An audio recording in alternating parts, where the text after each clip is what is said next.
এটাকে ইবাদতের বসন্তকাল বলতে পারি। ইবাদতের বসন্তকাল, চমৎকার বলেছেন। ইবাদতের বসন্তকাল বলতে পারি।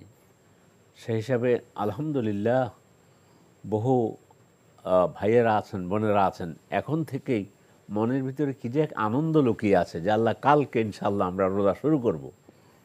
এই মনটা নিয়ে যেন আমরা রমাদান মাসে প্রবেশ করতে পারি এবং রমাদান শুরু করতে পারি, সিয়াম শুরু করতে পারি। আমরা আল্লাহর কাছে তৌফিক কামনা করি। মুহাম্মদ সাল্লাল্লাহু আলাইহি ওয়াসাল্লাম বলেছেন, মান সামা রমাদানা ঈমানান ওয়া ইহতিসাবান গুফিরা লাহু মা তাকাদ্দামা মিন যামবিহি। যে ব্যক্তি ঈমান রেখে হিসেব করে রমাদান মাসের সিয়াম পালন করবে, আল্লাহ তার পূর্বের সব পাপ মাফ করে দেবেন। লাগবে কি? দুটো জিনিস।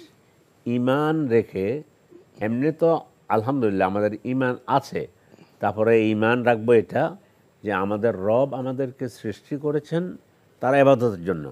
তার ইবাদতের মধ্যে অন্যতম একটি ইবাদত তিনি আমাদের জন্য রেখেছেন, রমাদান মাসে সিয়াম পালন। তার মানে আল্লাহ চাচ্ছেন তার বান্দাদেরকে, আপনাদের মতো যারা দর্শক নেককার আছেন তাদেরকে আল্লাহ তাআলা তিনি চাচ্ছেন যে আমার বান্দাদেরকে আমি জান্নাতের দিকে নিয়ে আসার জন্য এক্সট্রা কিছু বাড়তি সুযোগ দেই। তো সেই বাড়তি সুযোগটা ইনশাআল্লাহ আল্লাহ যদি বাঁচিয়ে রাখে আগামীকাল সূর্য অস্ত যাওয়ার পর থেকে শুরু হবে আশা করি। রহমত, মাগফিরাত, নাজাতের মাস শুরু হলো। তো এই জন্য এই মাসে রাসূলুল্লাহ সাল্লাল্লাহু আলাইহি ওয়াসাল্লাম বলছেন, আতাকুম শাহরুন রমাদান শাহরুন মুবারাক। তোমাদের কাছে রমজান মাসে এসেছে, বরকতময় মাস এসেছে।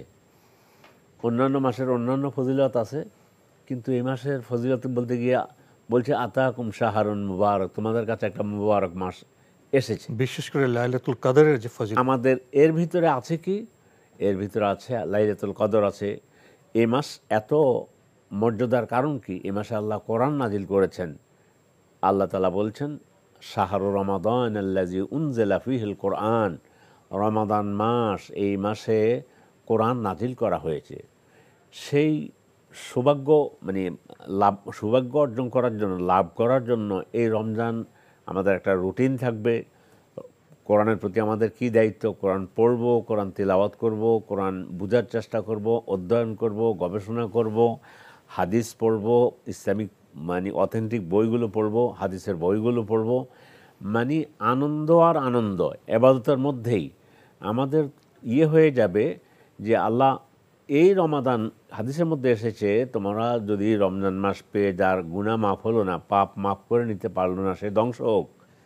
জিবরিল এই দোয়া করেছেন আর রাসূল সাল্লাল্লাহু আলাইহি ওয়াসাল্লাম আমিন বলেছেন যে আল্লাহ আপনি কবুল করুন। সেই হিসাবে আমাদের মনে থাকতে হবে যে আমি যেন এই ভাগে না পড়ে যাই যে আমার পাপ মাফ হবে না আল্লাহর নিকট থেকে। ফলে যেভাবে সিয়াম পালন করলে আল্লাহ আমাদের সিয়াম কবুল করবেন, সেভাবে সিয়াম পালন করতে হবে।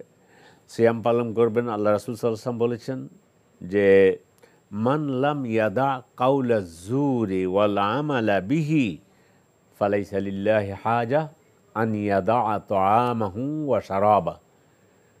যে ব্যক্তি রমজান মাস সিয়াম পালন করতেছে কিন্তু সে মিথ্যা পরিহার করে নেই, মিথ্যা কর্মকাণ্ড পরিহার করে নেই, ওর এই রোজা বুখানাঙ্গা থাকার মধ্যে আল্লাহর কোনো প্রয়োজন নেই।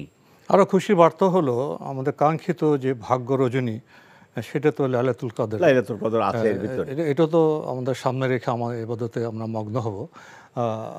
আমরা যাই প্রশ্ন দিকে। জি, প্রিয় দর্শক, প্রসঙ্গত আরেকটি বিষয়ে দৃষ্টি আকর্ষণ করতে চাই।